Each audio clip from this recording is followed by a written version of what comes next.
Hello, welcome to class 28. Today we're going to be presenting the origin of sports.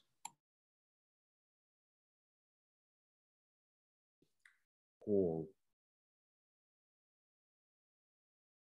History of pool. Billiards began as a long game similar to croquet, played sometimes during the 15th century in northern Europe. It has evolved from that point into the present day style of billiards / pool tables and rules. The game moved indoors to a wooden table with green cloth to simulate grass and a simple board around the edges. This term billiard is derived from the French language, either from the word billard, one of the wooden sticks, or bill, a ball. Most of our information about early billiards comes from accounts of playing by royalty and other nobles. It has been known as the noble game of billiards since the early 1800s, but there are evidence that all people from all walks of life played this game since its inception. In the 1600s, the game of billiards was familiar enough to a poet that Shakespeare mentioned in his play Antony and Cleopatra.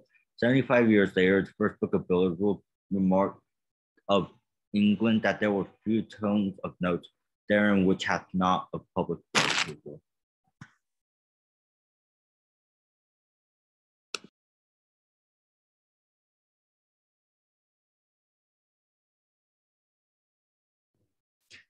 Three, two, one, lacrosse.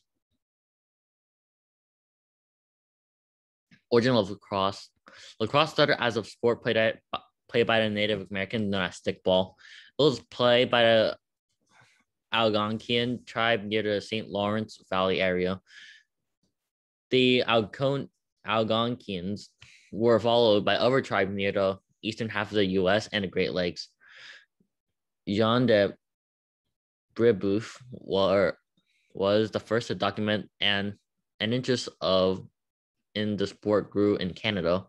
It soon became the national sport of Canada. During the late 19th century and the early 20th century, lacrosse became more popular in several countries and soon became a sport played in the 1908 Summer Olympics.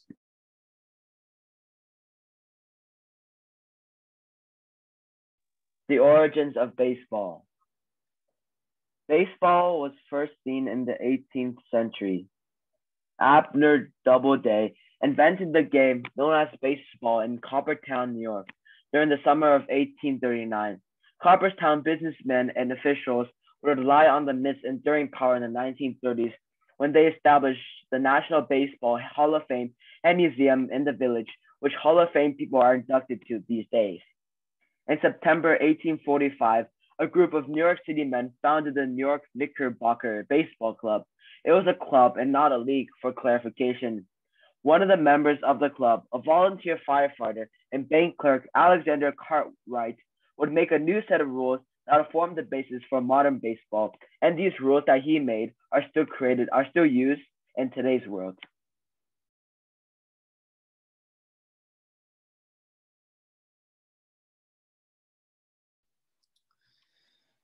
All right, sumo wrestling. So, sumo wrestling. Sumo originally originated in Japan, and it was one of the only countries of which still practices it professionally. It is considered as a national sport. However, Japan is still one of the main practitioners of the sumo wrestling sport. According to ancient texts, sumo wrestling goes back almost 1,500 years. It was originally used as both a court function and was closely tied to the Shinto religion. It was also performed at shrines to pray for bountiful harvest and world peace. Sumo began to take its present form in around the 18th century as commercial tournaments were reorganized and were organized across the country. Currently, there are only 6 grand tournaments of which take place every single year. And in these 6 grand tournaments, each of these lasts about 15 days. That amounts to around usually 90 matches a year. And this small amount of matches might seem like, well, very small. However, it is very important to have These for sumo wrestlers to focus their energy, their time, their dedication into these 90 matches. Next slide.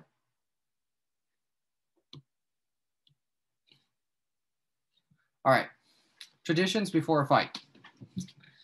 So at the beginning of each tournament day, the wrestlers will basically appear in the ring in like these elaborate suits and elaborate like designs with all their like different makeups and different like clothings and such. There would be several traditions of which is still even carried out today.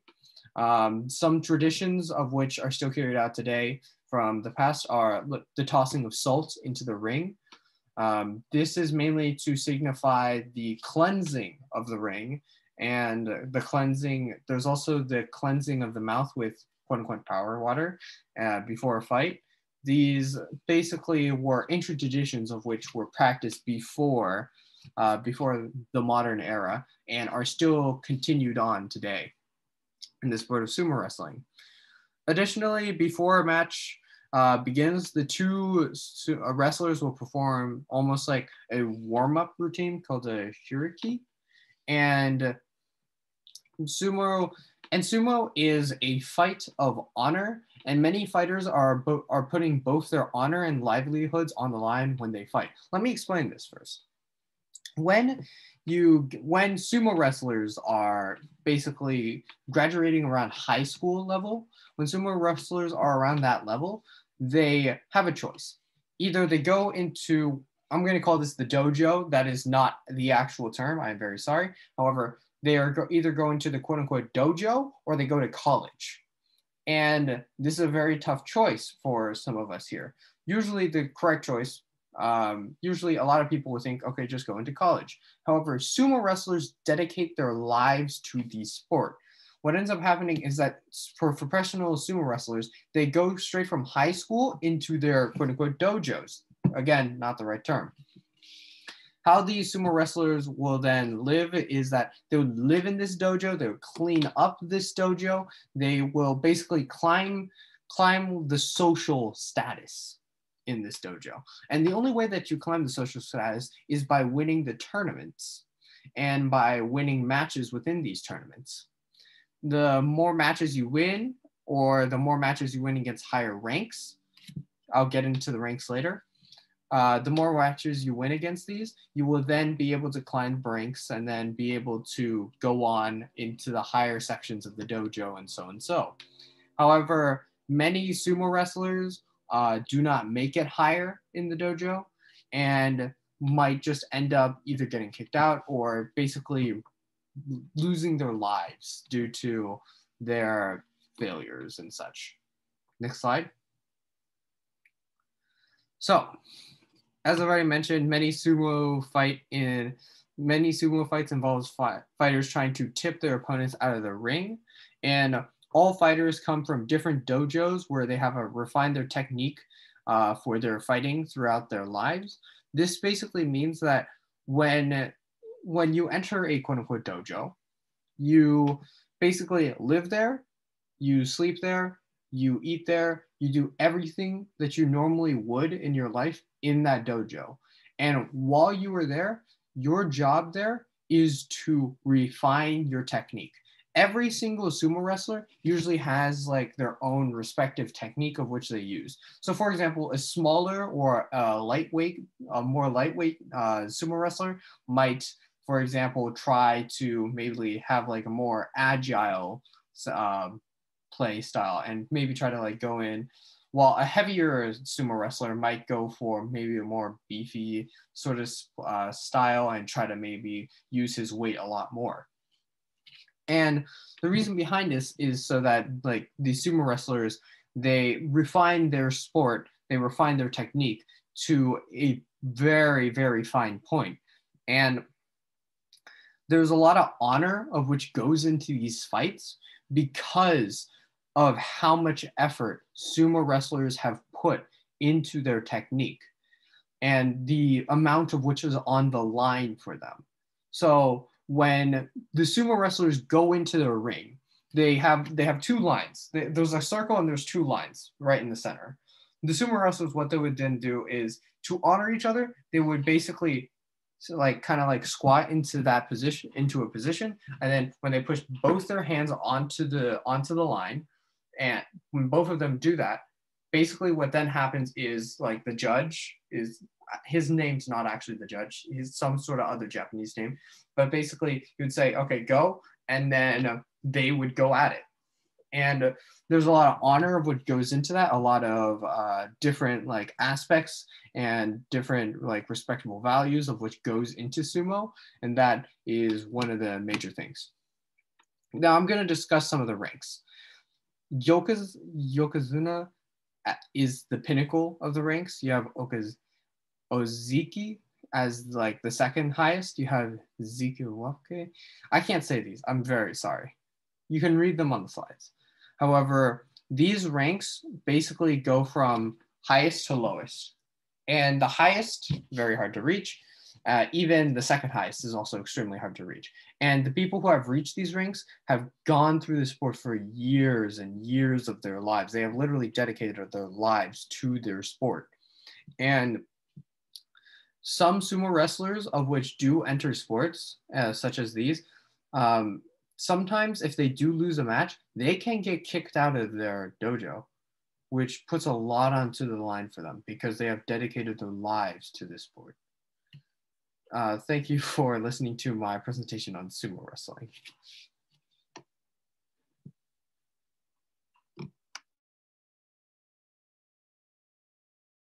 Soccer.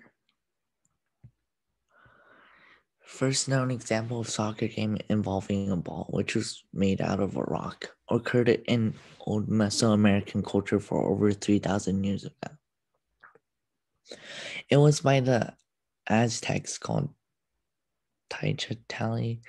Although versions of the game were spread over large regions, in some ritual, the ball would symbolize the sun, and the captain of the losing team will be sacrificed to the gods. A feature of the Mesoamerican ball game versions was a bouncing ball made out of rubber. No other early culture had access to rubber, but many people thought the history of soccer started in ancient China, Greece, Rome, and parts of Central America also claimed to have started the sports.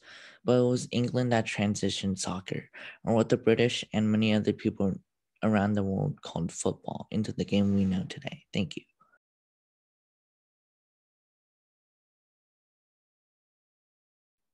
Okay, volleyball. It was invented in 1895 by William G. Morgan, who was the physical director of the YMCA, which is the Young Men's Christian Association in Holyoke, Massachusetts.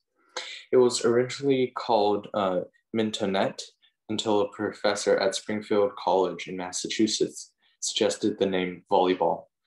It was created as a more relaxing alternative to basketball. Basketball.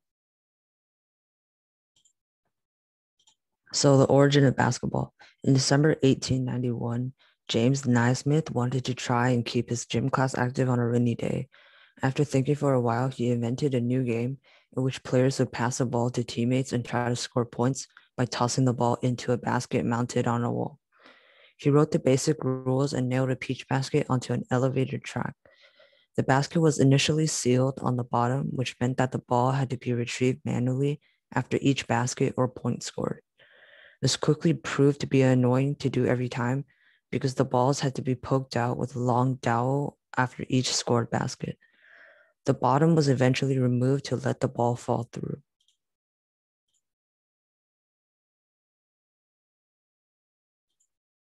Eventually, the sport dispatched to YMCAs and spread quickly all across America.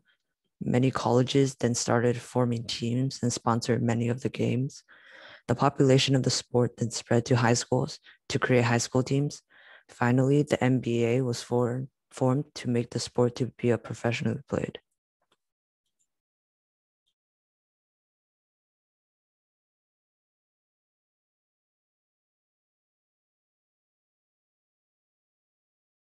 Go. Tennis. So it was first invented in Birmingham, Birmingham, London in the 19th century, and it was first called lawn tennis.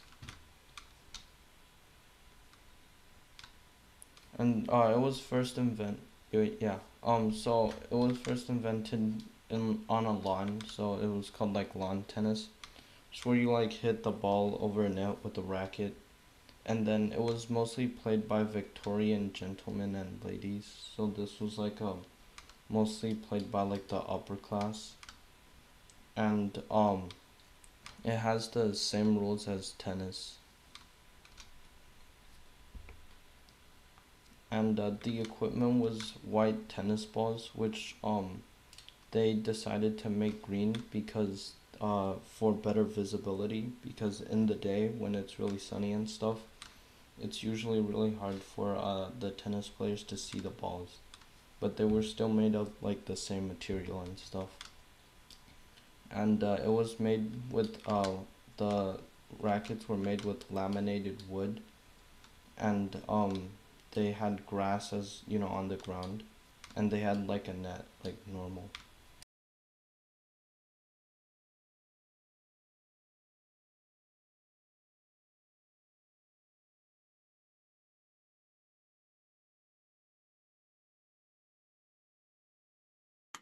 Who covered ping pong?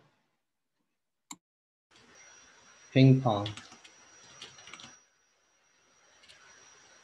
Origins of ping pong. The game was invented in England in the early days of the 20th century and was originally called ping pong.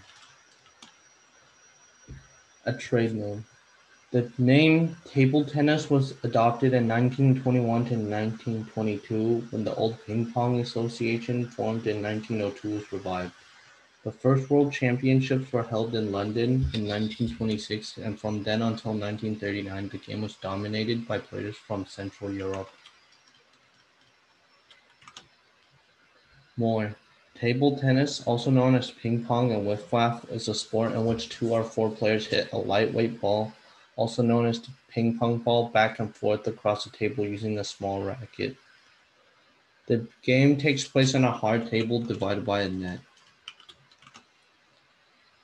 Except for the initial serve, the rules are generally as follows. Players must allow a ball played towards them to bounce one time on their side of the table and must return it so that it bounces on the opposite side at least once. A point is scored when a player fails to return the ball within the rules. Play is fast and demands quick reactions.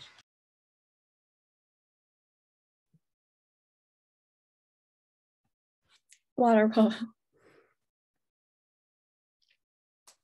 So water polo was invented by a man named William Wilson, and he was from Great Britain, and he was a British journalist, swim instructor, and coach. And the game started as a version of rugby football, except that it was played in water instead of on land. And William Wilson, the inventor of the sport, actually called it aquatic football when he first devised the rules for the game. And water polo was played in lakes, rivers, and other bodies of water in England and Scotland with a ball made of Indian rubber. And it was eventually called water polo because of the English pronunciation of the Indian word pulu, which means ball. And if we look at the pictures on the next slide,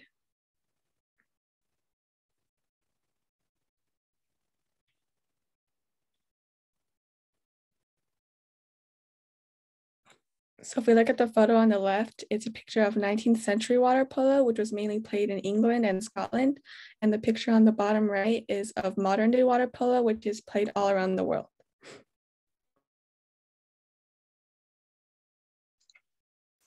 All right, next I'll be covering boxing. Boxing is one of the oldest known sports today, with 2,000-year-old depictions on the walls of tombs in Egypt and stone carvings indicating that Sumerians who lived in what is now Iraq boxed at least 5,000 years ago. Boxing got its start as an exhausting and brutal spectacle. In ancient Egypt, 2 men would sit face to face with their fists tightly wrapped in strips of tough leather.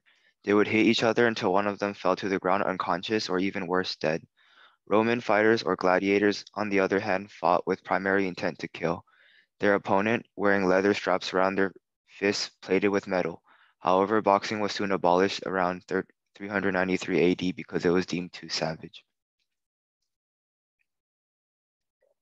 Okay, Jack Broughton is the originator of boxing, the reigning champion from 1734 to 1758, and was the person to introduce a boxing school. He also helped to formulate the first set of boxing rules and was the inventor of mufflers. And mufflers are just a leather you wrap around your fists to reduce the impact of punches. And Broughton invited high society gentlemen to make the change from sponsoring fighters to becoming fighter themselves. So he basically had a really big influence in boxing. And on the right is a picture of him.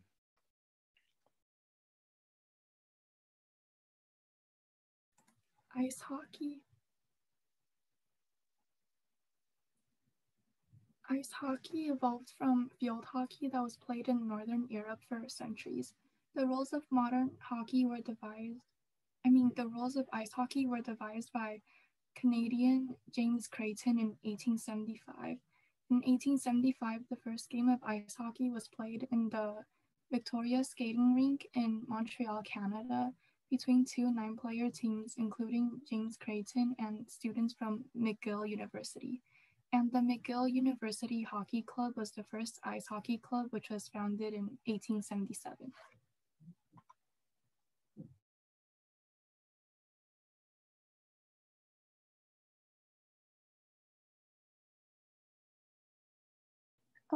Golf.